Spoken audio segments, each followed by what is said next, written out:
Hey everybody, welcome to another Beyond Sunday podcast.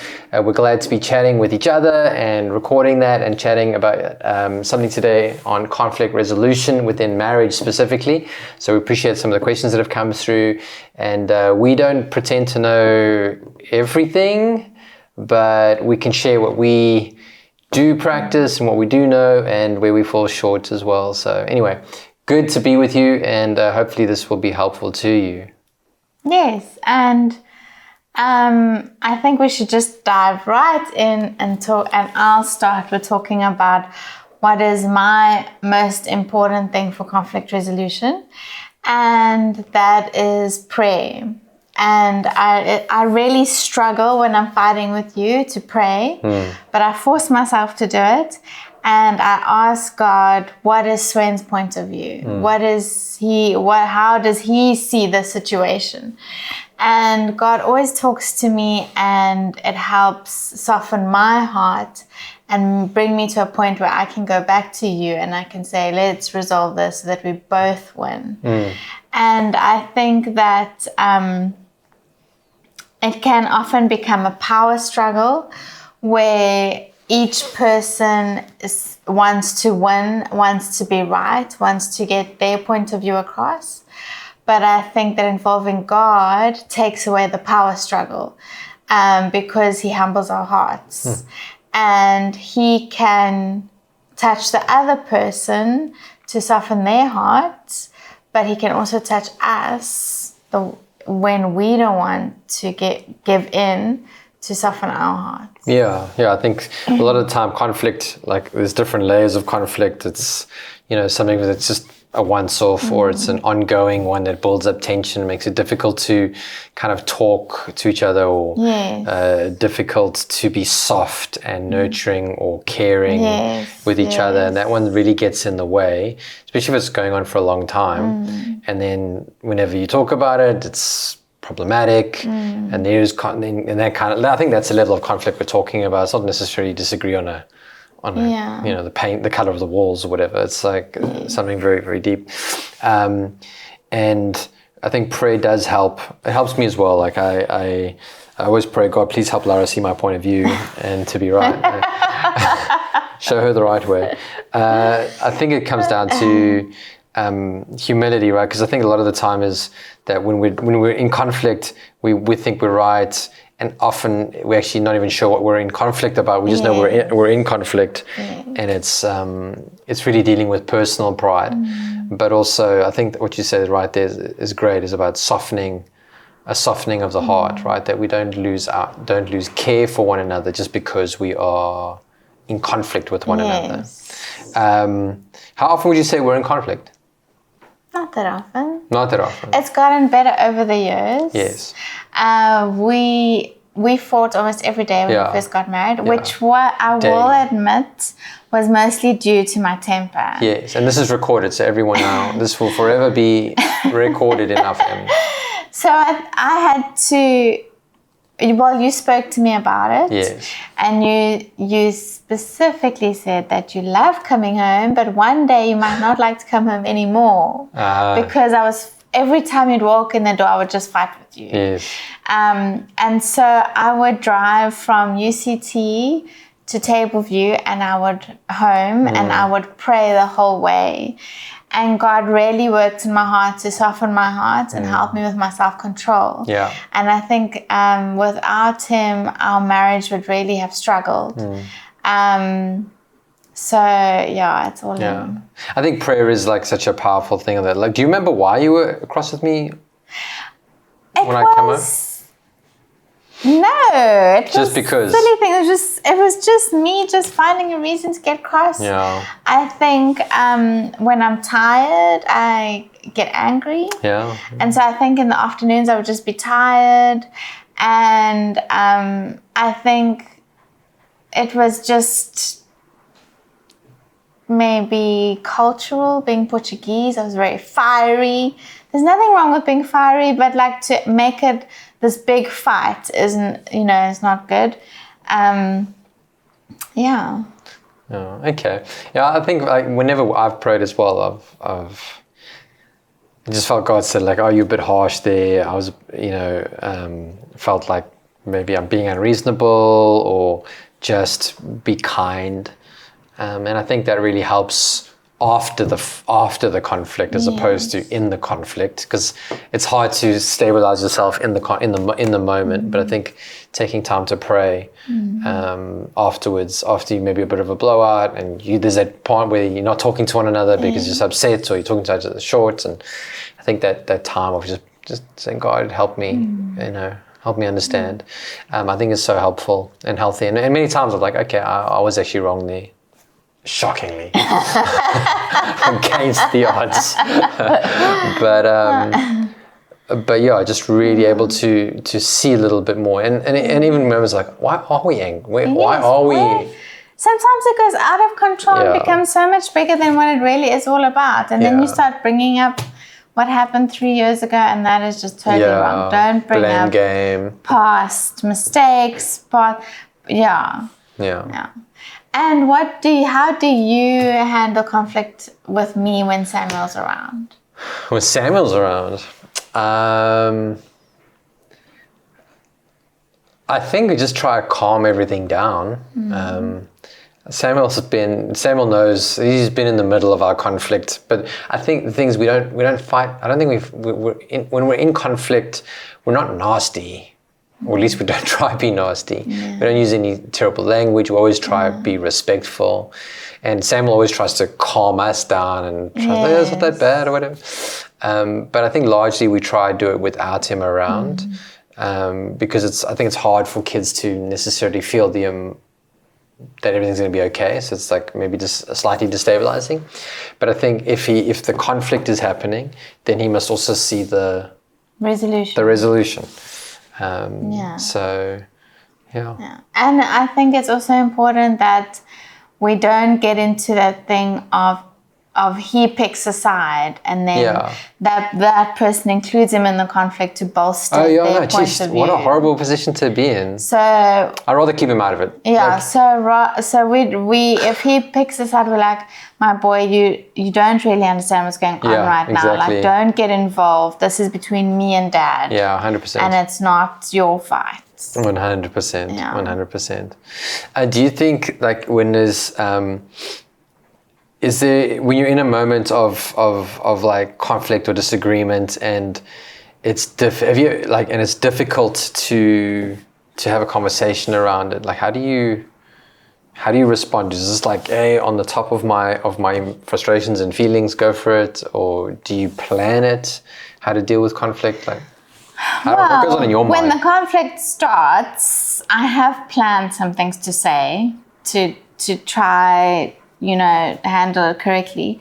But if the conflict continues, then my blood boils, and then I just want to say the first thing that comes to mind. Yes. So, and I also have a tendency to raise my voice. So, like we said, we had a disclaimer. We don't have all the answers. No, exactly. I must say, there's times when I'm good. There's times when I'm not so great. If I haven't slept much and any conflict rises, I'm not good at that. Yes. Like, what was it? It was like this weekend. I think we're having a little spat about something, and internally I'm saying, "Don't do this. Don't go down. Don't say that." But my internal world wasn't listening to my external world. I was just saying things, and obviously adding on top of the conflict. Yeah. And I think that, but you know what? I think that's normal. I think it's when couples stop talking that it's more dangerous. I think you've got to be careful what you say when you're in the middle of a conflict, and obviously we're talking about how to resolve conflict, and we're saying prayer, but I think conflict is never the problem. I think dealing with it in the healthiest way, how that values both people, values God's image over people, shows a soft heart rather than a hard heart. I think those are all the things that you want to keep there, because the conflicts are good. It means that there's sparks, and you both still care. It's when there's no conflict, when you stop having to disagree or stop having to care about something passionately. Because if you don't care about something, you don't have to have conflict about it. You're like, whatever. But when you care about something, and I think it's going to happen, and I think that's fine. And I think it's good in many ways. I'm not saying you should be in conflict all the time, but if you are like, this is how we deal with it in a way that builds long-term health, even if you cross with each other for a day or a week, like it's hopefully tapering off and there's a resolution, not just we're burying it under the carpet. I think I used to bury a lot more conflict than what I do now. I used to just sweep it under the rug because I don't want to have to deal with it. But eventually it's like, no, we actually have to deal with it. And I think I'm way better since being able to have a voice in conflict, you know, than just brushing it under the carpet, because it feels healthy inside and things get resolved actually. So, and I think a big thing for me, as well as we have been married longer, is that I can give you the benefit of the doubt. Yeah. So I've seen your track record over 20 years, that you've always loved me, protected me, respected me. And so if something happens now, I don't freak out and think he stopped loving me and this is so disrespectful. I say, wait a minute, what really happened? You know, I know his track record. I know he doesn't act like this. And to really be secure in saying, in coming to you without those intensely hurt feelings and saying, that wasn't the greatest thing, you know, maybe you should do it this way. And then not jump on you because I feel so rejected and you stopped loving me. And so I think that's a nice thing of being married for quite a while. For longer. And I think, look at it in perspective. Like, you know, over the past 5 years, you've been this way. This is out of character. Let me give you some leeway. Let me give you the benefit of the doubt without sweeping it under the carpet, but just saying, no, this person loves me. We can deal with this. Yeah, that's good. I mean, if you're married for only 2 years, I'm sorry for you. Only works if you're married 20 years or longer. No, but it's a fair point. There is a track record there. And I think, look, a lot of people's trust has been broken. And that's possibly where a lot of conflict arises, you know. We don't have, none of us have perfect marriages, none of us have perfect relationships, we're not perfect. You know, some people are coming in with a bad track record, some people are trying to rebuild a track record, some people have a good track record. And I think, you know, that as long as I think the commitment needs to be to resolution. Yes. And how you do it is important. I think there's always strategies and techniques and, you know, people can, you know, there's ways to communicate, but I think the commitment to the resolution is important. I think a lot of time is, you know, it's not necessarily who wins, because if we're both trying to win, we actually both lose. Yeah. And that's what happens, I think, in a lot of our conflicts is like, okay, well, you want to win your position, I want to win my position, but then nobody's the winner at the end of the day. Yeah. And we don't want both people to lose either, but I think there is a give and take, and that takes humility. Yes. And we don't want to be humble about it because it feels like you're surrendering ground, but that's the healthiest way to serve one another, right? It's like, okay, like I get that, I get where you're coming from, and I'll do what I can. But you know, I think it is that thing of, okay, well, let us continue to talk about it until we find some sort of a solution that works for both people. You know, it might be give and take. Like, okay, if it's a conflict around a problematic schedule, because now all the load's on one person and not on the other person, then, I mean, we've had those conflicts about tasks and stuff at home. Like, we used to argue about, I do this much and I do this much. And I think it's just about, okay, cool. What in this season that we're now in, where this is bringing conflict, what can I do and what can you do? And at least come to some sort of a solution there. Any stories you might have? Well, I was remembered of an issue of conflict where I was very heavy-handed. We had just gotten married and we were broke, and you said you were going to buy a computer, and I told you if you brought the computer home, I would chuck it out the window. I believed you. And that's how the conflict was resolved.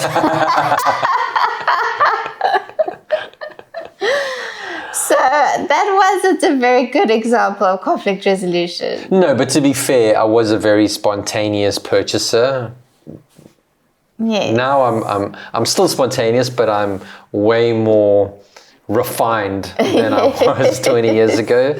20 years ago, I'd buy anything at the drop of a hat. Now I do think about it a bit more. Yes. So I've had it, but that we see that there's conflict there. But I've learned not just how it's going to work in our relationship, but I've actually been able to grow because of that conflict. Yes. Where if it was just like, well, he's going to keep doing that, you know, we would be in a way worse financial position and going, okay, you actually have to learn some. And those are things that God would teach me.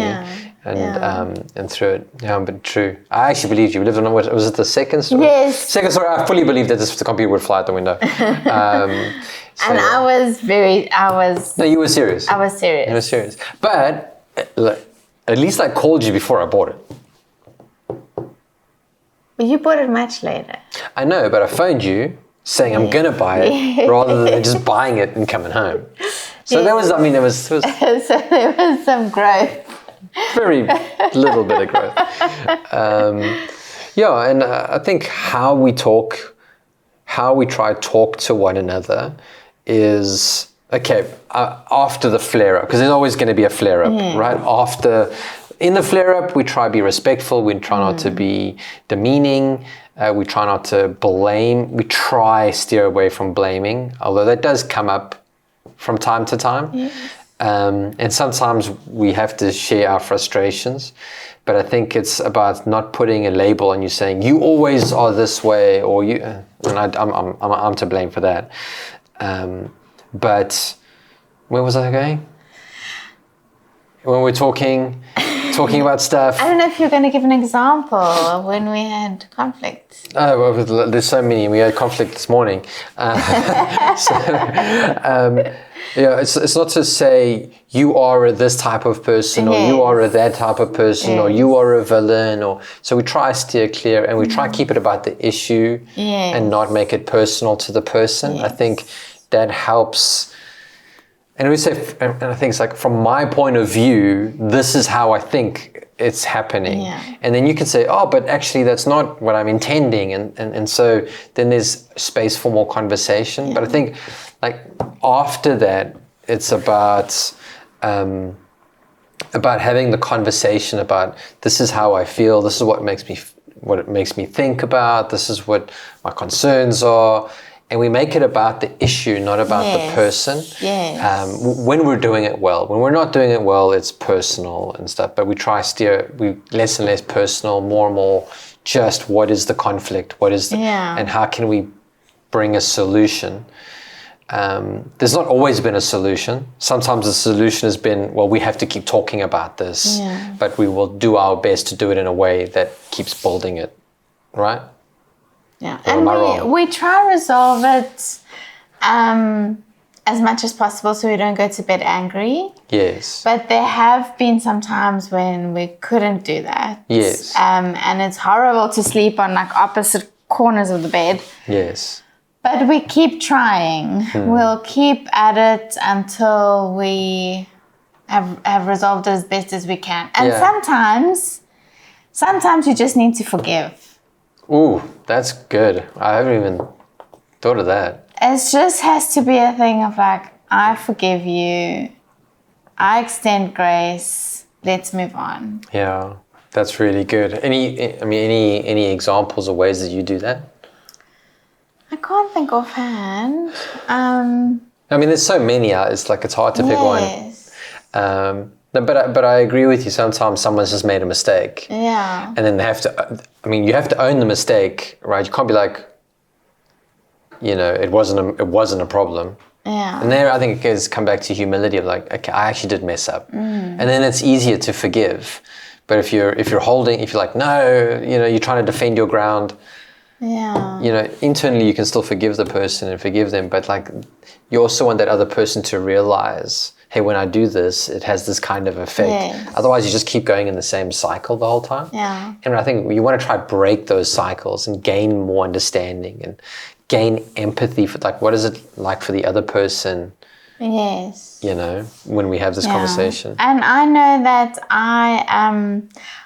I don't like to admit when I'm wrong. And it's always someone else's fault. Something was out of my control. And, because for me, it's very important to be a good person, to be a perfectionist. And so I don't want to admit that I'm not that.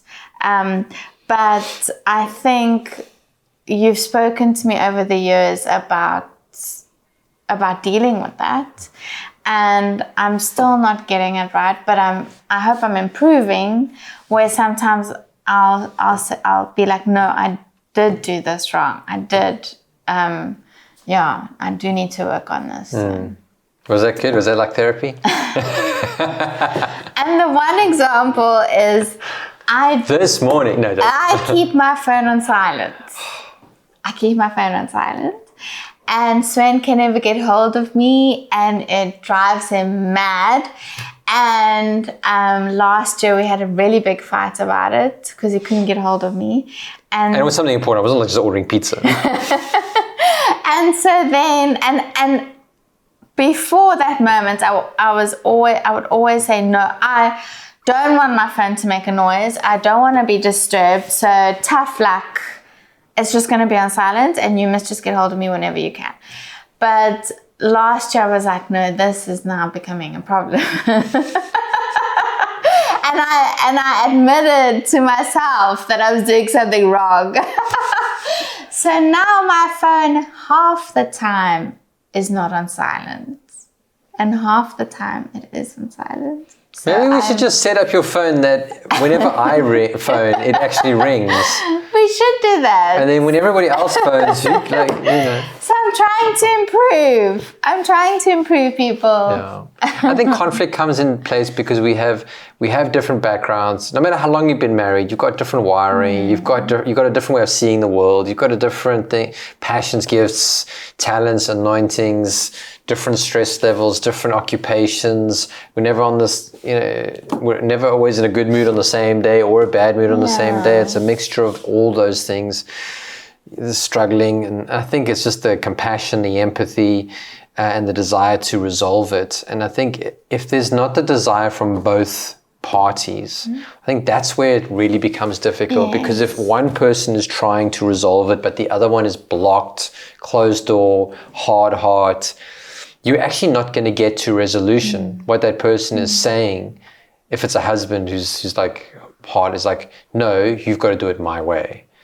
And that's not a way to build a healthy relationship with someone. It's not my way or the highway. It's like, how can we figure out a new way together where I have to compromise, you have to compromise. But in that, sometimes, like you said, just forgiveness. Sometimes the other person actually has a valid point and it has a valid solution that we just have to go, okay, I don't understand it, but let's give it a go. Let's try it. Like I want to, because we want the relationship to win. We don't want either one to win. I don't know if that makes any sense. And I also want to add in that is that that in the Bible, it talks about the husband being the head of the home. And that's how we operate in our house. Samuel knows Sven is the boss, and I know Sven is the boss. But that sounds terrible. But Sven has never lorded it over me. He's never treated me like I'm second. He's never treated my opinion as second. He's always sought out my opinion and respected me highly. And I think that is a biblical view of it, because Jesus respected women. And I think every husband should respect their wife and not say, oh, I'm the head of the home, so we're going to do it my way, and you are second, so your opinion doesn't matter. I think that is totally wrong. And I think that the husband and the wife should be respecting each other highly and respecting each other's opinion highly. Yeah, absolutely. I completely agree with that. And I always think decisions made together are stronger. I mean, if someone doesn't want to make a decision, well, somebody in the relationship has to. But yeah, I think that's just like, again, you want to win. You want the family to win. You want long term to win. And I think, you've also got to be able to voice your feelings and opinions on when things aren't going in the right direction, because that'll also create tension and a conflict later down the road, especially for people who are like hedgehogs, they'd rather stay in. Like, if you see decisions being made and you don't agree with them, that's fine. But if it continues like that, and it's actually beginning to hurt the person, hurt the relationship, hurt the family, hurt long term, we've got to be able to have conversations about those things. And so a good way that we sometimes do is say, hey, we need to chat about something and put some time aside, actually have a conversation about it. And again, I don't think it's all been resolved. Like, there's been stuff that's come up and we're like, Philip, like, it's not that you agree to disagree, but it's like we can share each other's feelings and frustrations about it. We don't necessarily have a solution, but we'll keep on walking together, keep on having these making sure that we're not hiding things or hiding feelings. And again, I don't think it's perfect, but the worst thing you can do, I think, is just stop trying to solve it. Just give up. Because then I think one of two things will happen in conflict. Either you will start dominating the other person and always wanting to fight, or you just stop caring. And it's like, And I also think what you said about you keep on trying, and sometimes that involves a mediator, a counselor, a psychologist. It involves a third party who can help you look at it from a different perspective and coach you and mediate and get you to solve the conflict. Brilliant. And I think if marriages should always be open to that, because it only makes the marriage stronger. 100%. I like that you brought that up, because I think it gets to a point, Matthew 18, I think, is where Jesus talks about like forgiving offense or dealing with conflict. And he says, like, first the people that have a problem with each other, go speak to each other. Now, what we sometimes do is we go and speak to our parents, our best friend, and we try and we offload the conflicts that we're having, so that we have an outlet for it. And what do we hear from them is like, what kind of advice are they going to give? So it's always good to go to someone where you both can go and have a talk to, or if it's, if it is maybe you need advice on a matter, go speak to a leader or speak to someone with a healthy marriage, that is able to give you perspective. And then, but like the two of you coming together, I think is vitally important. And if you can't resolve that, then just like, okay, well then invite another party in, that you both can respect, that you both can connect to, and always speak to people who have healthy marriages. Like, if you want an unhealthy marriage, then take advice from someone who had an unhealthy marriage, right? Because they're going to tell you, just move on or do whatever, But no, you want to get, and then after that, if that doesn't work, then if you're a Christian, it's just like, okay, then bring it to the church, right? Or to the leadership of the church and see if there's a way to deal with the conflict there. But I think it's so good to invite somebody in, and that's never a bad thing. Again, because the goal isn't just to assign blame to somebody. The goal is to get a solution to move forward. And marriages that get through resolving conflict are always going to be healthier, in my mind, than not. Right? Yeah. Any other advice that you would give to people around, like, who to speak to, or? Well, I just want to highlight what you said about how we offload on people, and I think we often offload on the wrong people.